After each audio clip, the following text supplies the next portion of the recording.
ఎందుకంటే నిజంగా ఎంత హ్యాపీగా ఉందంటే మామూలు హ్యాపీ కాదు.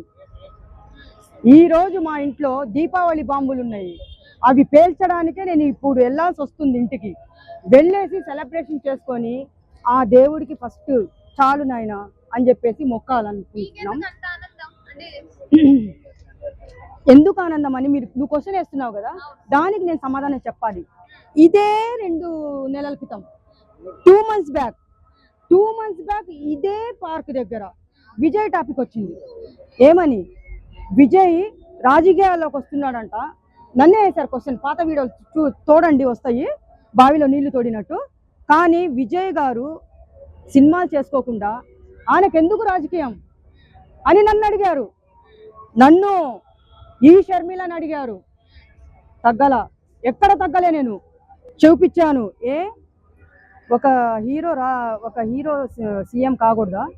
మన ఎన్టీ రామారావు గారు మహానుభావుడు, ఆ టైంలో సోషల్ మీడియా లేదు, ఎంత సీఎంగా వచ్చారు. అప్పుడు ఆయన చేసిన పథకాలే ఇప్పుడు కూడా అమలవుతున్నాయి. తర్వాత కొంతమంది వచ్చారు మహానుభావులు.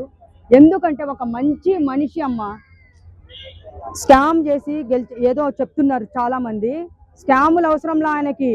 ఆయన హీరోగా ఉన్నప్పుడే ఆయన మంచితనంతో వరద టైంలో ఆదుకున్నాడు, కరోనా టైంలో ఆదుకున్నాడు.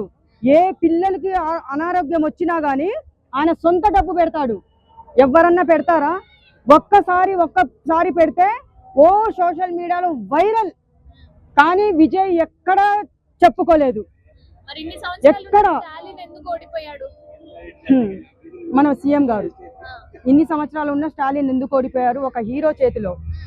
చెప్పాను కదా, ఇప్పుడే చెప్పాను కదా, తెలుగులోనే కదా చెప్తున్నాను. తమిళ్ ఇంకా అది ఒక్కటే వచ్చు కాబట్టి, ఎల్లరిಗೂ వనక్కం అదొక్కటే వచ్చు కాబట్టి చెప్పాను. కానీ తమిళ్ రాదు, కన్నడ ఫుల్ వస్తుంది. ఎందుకంటే తల్లి మంచి మనిషిని, జయలలిత నీకు తెలిసే ఉంటది, మహాతల్లి దేవత. తమిళనాడు సీఎంగా ఆమె ప్రతి వాళ్ళని, పేదవాళ్ళని బిడ్డలుగా చూస్తుంది. ఈ రోజు అలాంటి మనిషే రావాలి, అలాంటి మంచి మనిషే రావాలని ఎప్పుడైతే మన 2 సంవత్సరాల కిందట విజయ్ గారు రాజకీయాల్లోకి వస్తున్నారని చెప్పి తమిళనాడు మొత్తం తెలిసిందో ఫిక్స్ అయిపోయారు. అందరూ ఫిక్స్ అయిపోయారు, ఆయన ఎట్లయినా గెలిపించుకోవాలి. ఎందుకంటే తల్లి అమ్మ లేని లోటు తీర్చే వాళ్ళు ఎవ్వరు అంటే ఒక్క విజయ్ మాత్రమే. ఇప్పుడు సీఎంగా అయితే ఆ లోటు కానీ, పేదవాళ్ళకి హామీలు కానీ ఏదైనా ఇచ్చారు అంటే, ఆయన చేశారు అంటే అప్పుడే చేశారు. ఎప్పుడు? హీరోగా ఉన్నప్పుడే చేశారు. హీరోగా యాక్ట్ చేసినప్పుడే ఆయన డబ్బు మొత్తం పేదవాళ్ళకి చేయడమే అయిపోయింది, బాధితులకు ఆదుకోవడమే అయిపోయింది, కరోనా టైంలో ఆదుకోవడమే, ఖర్చు పెట్టడమే అయిపోయింది. ఇలాంటి మనిషిని ఎవ్వరు సీఎం చేయరు. చూడమ్మా, ఆమె ఒక్క ఓటు వేస్తేనే సీఎం అయ్యారా? పక్కన పెట్టాము, ఇది పర్వాలేదు. ఎందుకంటే ఈరోజు ఉదయాన్నే తిరుమలకు పోయేసి ఆ వెంకన్న స్వామికి కూడా పూజలు చేపించింది పాపం మహాతల్లి మంచిగా. ఎందుకంటే ఇప్పుడు ఆమె ప్రతి ఒక్కటి మనము ట్రోల్ చేయకూడదు. ఆమె కూడా ఒక సినిమా హీరోయినే కాబట్టి ఆయన గెలిస్తే తమిళనాడుకి న్యాయం చేస్తాడు అని చెప్పేసి ఏదైతే మాట ఇస్తాడో ఆ మాట నిలబెట్టుకుంటాడు అనే విధంగానే ఆమె కూడా మనలాగా మంచిగా కోరుకుంది.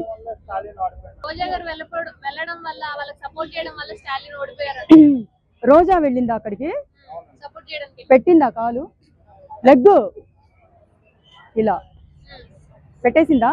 మంచి పని చేసావు తల్లి రోజమ్మ, నువ్వు మంచి పని చేసావు. ఎందుకంటే ఈ రోజు ఆమె లెగ్ పెట్టడం వల్ల, అక్కడికి పోవడం వల్ల ఆయన ఓడిపోవడం చెప్తున్నారు కాబట్టి ఈ రోజు రోజా గారికి కోటి వందనాలు, కోటి నమస్కారాలు. ఎందుకంటే విజయ్ గెలిపించావు తల్లి, నువ్వు నిజంగా వెళ్ళావు. ఆయన ఓడిపోయాడు కాబట్టి విజయ్ గెలిచాడు కాబట్టి. ఇంకా చూడండి తమిళనాడులో సంబరాలు. ఇప్పుడు ఆయన ఇంటి దగ్గర ఫుల్ భారీ బందోబస్తు, మంచిగా ఉంది. భారీ బందోబస్తు అంటే ఏ రేంజ్ లో ఉంటాడు మన విజయ్ తలపతి, చూస్తూ ఉండండి, మామూలుగా ఉండదు.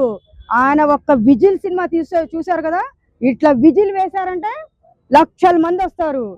ఎంత మంది ఏడ్చారు ఈ పార్క్ దగ్గర.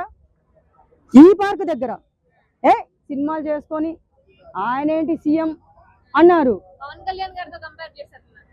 పవన్ కళ్యాణ్ గారు సింగల్ గా పోరాడితే ఆయన కూటమి ప్రభుత్వం వచ్చింది కాబట్టి డిప్యూటీ సీఎం అయ్యారు. కానీ ఈయన ఎవ్వరు సపోర్ట్ లేదు, ఎవ్వరు ఏం లేదు. ఒక మంచితనము ఒక్కటే. ఏదైనా సరే విజయ్ పేరుంది కదా, ఆ విజయ్ పేరులోనే విజయం ఉందయ్యా. విజయ్ పేరులోనే విజయం ఉంది. మొత్తం ఉంది కాబట్టి గెలిచాడు, లేకపోతే గెలిచేవాడు కదా అంటున్నారు. దాని గురించి ఏమంటారు? ఏంటది? వెనకమాల సినీ ఫీల్డ్ మొత్తం విజయ్ వెనకమాల ఉంది కాబట్టి గెలిపించారు, లేకపోతే గెలిచేవాడు కాదు, ఎప్పుడు పారిపోయాడు అని అంటున్నారు. పారిపోయేవాడు విజయ్, ఆనకేం కర్మ, ఆనకేం కర్మ. రజనీకాంత్ వాళ్ళందరూ అవును అవును. ఒక మంచి మనిషిని సీఎం చేయాలంటే ఆయన ప్రజల కోసమే పోరాడతాడు. ఒక హీరో సినిమాలో అందరిలాగా సినిమాలో యాక్టింగ్ చేసి బయట ఒకలాగా సినిమాలో ఒకలాగా ఇదెందుకు? జై విజయ్ గారు ఎల్లరిಗೂ వణక్కము. ఇది ఇచ్చినందుకు నీకు కూడా వణక్కం నాయన. చూడండి, ఈ రోజు సన్మానం చేశారు విజయ్. మా అన్న తరపున నేను మాట్లాడుతున్నాను, అందుకే ఈరోజు సన్మానం చేశారు నాకు. నిజంగా చూడండి, ఆయన సినిమాలో ₹1 తెచ్చి విజిల్ తెచ్చేయండి అయ్యా. నాకు విజిల్ రాదు, ఎవరికన్నా విజిల్ వస్తే నా వెనకాల నుంచి వేయండి. రాదు, అక్కడ విజిల్ వేయండి ఎవరన్నా. తెలిసిందా? ఎడిటింగ్ లో చూడండి, మా విజయ్ అన్న విజిల్ సినిమాలో విజిల్ వేసినట్టే ఈ రోజు గెలిచాడు. ఎంత ఏడ్చారయ్యా, ఎంత ఏడ్చారంటున్నావు. తోడేళ్ళు లాగా తగులుకున్నారు. కానీ మా విజయ్ సింహం లాగా వచ్చి ఈ రోజు సీఎం గా గెలిచిపోయాడు. ప్రమాణ స్వీకారం చేసేటప్పుడు కొళ్ళల్లో అగ్గిపుల్లలు వేసుకొని చూడండి అయ్యా అందరూ. ఎందుకంటే అగ్గిపుల్లలు వేసుకొని చూడండి, మామూలుగా ఉండదు చెప్తున్నా నేను. ఎందుకంటే ఈ రోజు అతని మీద ఏడ్చారు. నువ్వు హీరోగా సినిమాలు చేసుకో, నువ్వు సీఎం గా పనికిరావని. ఏం తెలుసు ఆయన గురించి మీకు? ఏం తెలుసు అని మాట్లాడుతున్నారు? వేయండి విజిల్స్, కొట్టండి చప్పట్లు. ప్రమాణ స్వీకారం చేసేటప్పుడు ఎట్లుండాలంటే అలా ఉండాలి రేంజ్, మామూలుగా ఉండకూడదు. ఒక మంచి మనిషి మంచి పనులు చేసేటప్పుడు, ఒక మనిషిని గెలిపించుకున్నప్పుడు, ఒక మనిషిని గెలిపించుకున్నారయ్యా, మంచి మనిషిని గెలిపించుకున్నారు ఈ రోజు. అలాంటిది అందరు ఏడుస్తున్నారే. ఎంత మంది ఉన్నారో అంతమంది ఏడవండి, అది ఆయనకు ఆశీర్వాదం. దేవుడి దగ్గర అక్షింతలు చల్లుతారు కదా, ఆ రేంజ్ లో అక్షింతలు మన విజయ్ మీద పడతాయి. ఎవరైనా ఏడవండి, ఎవరైనా ఏమన్నా చేసుకోండి, ట్రోల్ చేసుకోండి, నో ప్రాబ్లం. సింహమే ఎప్పుడైనా సింహమే లాగానే ఉంటది, అది గుర్తు పెట్టుకోండి. అది చెప్తున్నా నేను.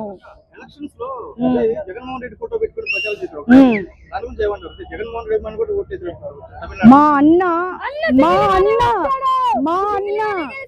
సింహాలు ఎవరైనా సరే సింహము. ఇటు రాయలసీమ సింహం మా వైఎస్ జగన్మోహన్ రెడ్డి, తమిళనాడు సింహం మన విజయ్. అది ట్రోల్ చేసుకుంటే చేసుకోండి, మద్దతు ఇచ్చాడు. జై తలపతి వైఎస్. ఇప్పుడు వైఎస్ జగన్మోహన్ రెడ్డి గురించి అడిగారు మీరు, మద్దతు ఇచ్చారు. ఏం లేదు, 2 సింహాలు. ఎన్ని సింహాలు? జై 2029 కి మళ్ళీ 2000. ఇదిగో మొన్న 2 months బ్యాక్ ఏమన్నాము? విజయ్ సీఎం అన్నాను. మళ్ళీ 2029 YS Jaganmohan Reddy CM. Note చేసుకోండి. అప్పుడు కూడా తొడలు కొట్టుకోవడం, తిప్పి తిప్పి తిప్పి తిప్పి అట్టిషా తొడగొట్టున్నా నేను. ఇప్పుడు నా తొడ కాదు, పక్కనున్న ఆయన తొడ కూడా కొడతా నేను. అది మేమేంటే ఏమో చూడండి.